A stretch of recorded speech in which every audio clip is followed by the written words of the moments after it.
The robots aren't just coming for the assembly line anymore. They are literally coming for the corner office. Hey everyone, and welcome to This Explainer. Today, we are unpacking an incredibly fascinating and frankly, somewhat intimidating reality: how rapidly advancing software is fundamentally reshaping our global workforce. I mean, we keep hearing about artificial intelligence everywhere, right? But we are moving way, way beyond just AI helping us finish our emails.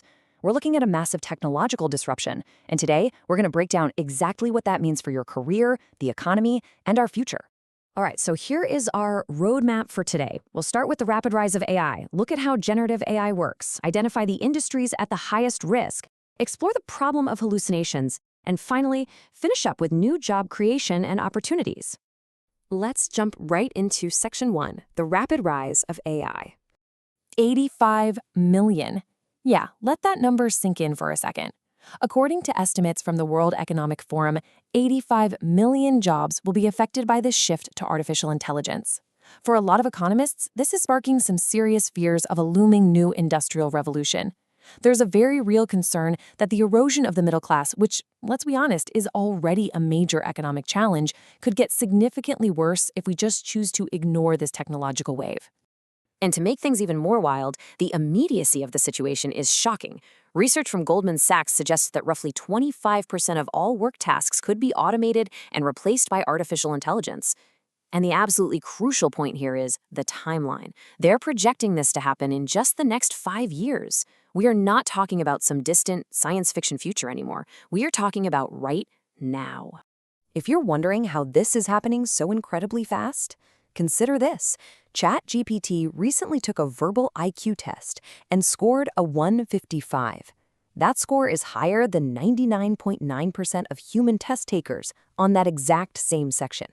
So, we aren't just talking about basic robotic automation anymore.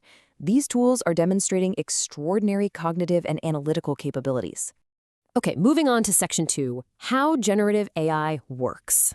Before we look at who is actually losing their jobs, we really need to pause and logically break down how these machines actually function.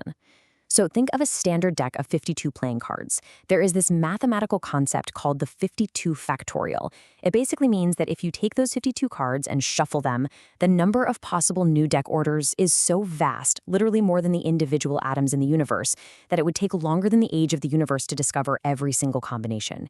Every time you shuffle a deck, you are likely creating an order that the universe has never seen before. Crazy, right?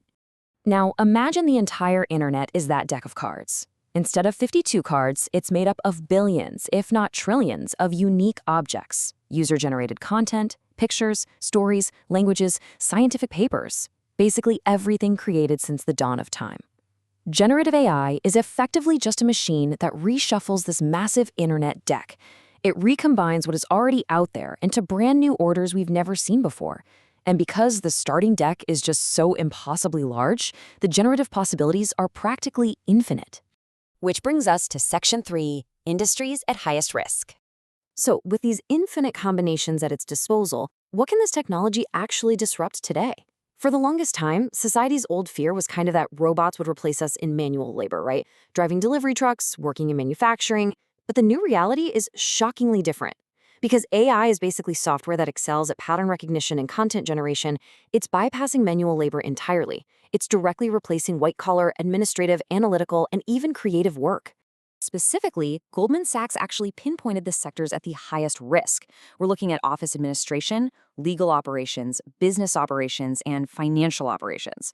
The bottom line here: if your job involves boring, repetitive analytical tasks over and over again, you are directly in the crosshairs of being automated by AI. And look, we're literally seeing this collision play out in real time. We can really view the Writers Guild Association, or WGA, as the very first domino to fall. Over 11,000 writers and creatives went on strike, and a central point of their negotiation with the studios was the role of AI in television and film production. It's a direct confrontation over the very real possibility that studios could just replace entire rooms of incredibly talented writers with just one person operating a generative AI machine. AI is already deeply entrenched in massive global industries too. In the marketing and advertising sector, which is a $320 billion industry in the US alone, by the way, AI is generating digital media for ad campaigns at about 10 times less than the cost of traditional methods. Meanwhile, over in the banking sector, Alphabet is deploying AI for anti-money laundering surveillance at banks like HSBC, specifically to cut out human error. It is making businesses faster, cheaper, and arguably a lot more accurate. But here's a totally different angle to consider. Even if a machine doesn't directly take over your specific daily tasks, you could still lose your job due to corporate restructuring. Take Dropbox, for example. They laid off 16% of their workforce earlier this year. As Dropbox's leadership noted, the goal wasn't necessarily to have a robot do exactly what those workers did. Actually, scratch that. It was more about freeing up capital to invest heavily in AI productivity tools. Companies are shrinking their traditional human workforce to pivot toward artificial intelligence infrastructure. Let's look at Section 4, the problem of hallucinations. Now, I know hearing all of this might sound entirely bleak for the human worker, but this brings us to a phenomenon known as AI hallucinations. And this proves exactly why human oversight is absolutely essential. Because AI doesn't actually know anything. It just predicts what word or pixel should logically come next based on its training data. When it doesn't have enough real-world data to base an answer on, it will confidently just make things up. It invents fake information, incorrect citations, and entirely fabricated facts. Going back to our deck of cards metaphor for a second, if you remove all the human jobs that involve collecting and generating new, real-world data, you are essentially throwing the deck of cards away.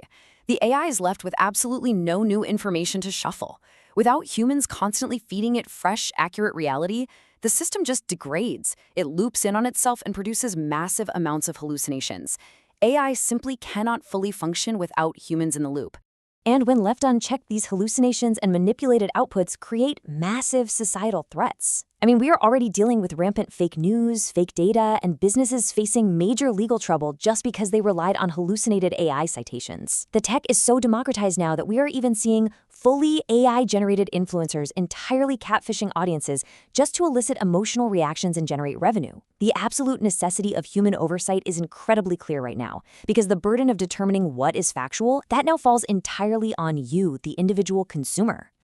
All right, let's pivot to some good news in Section 5, job creation and opportunities. We've talked about the risks, and we've definitely looked at the flaws, but let's take a step back and look at the incredible silver lining here and the positive horizon this technology offers. The creators of ChatGPT at OpenAI actually believe that this technology has the potential to create far more jobs than it takes away. If you look historically, massive technological shifts, like from the printing press all the way to the internet, they absolutely made old jobs obsolete, sure, but they yielded entirely new, previously unimaginable categories of employment. The demand for people who know how to manage, prompt, and ethically control these AI systems, it's already skyrocketing. And the actual good that these infinite combinations can do for humanity is, well, it's pretty profound. Consider this. Last year, AI was used to successfully map about 200 million known proteins. That literally solved one of biology's absolute biggest mysteries. It's unlocking completely new pathways to eventually cure diseases that have long been considered incurable. When applied correctly, AI's analytical power is just miraculous. So, the proverbial Pandora's box? Yeah, it's wide open. And these tools are absolutely here to stay. Ultimately, the people who are most at risk of losing their livelihoods are the ones who simply choose to ignore this shift. So what about you?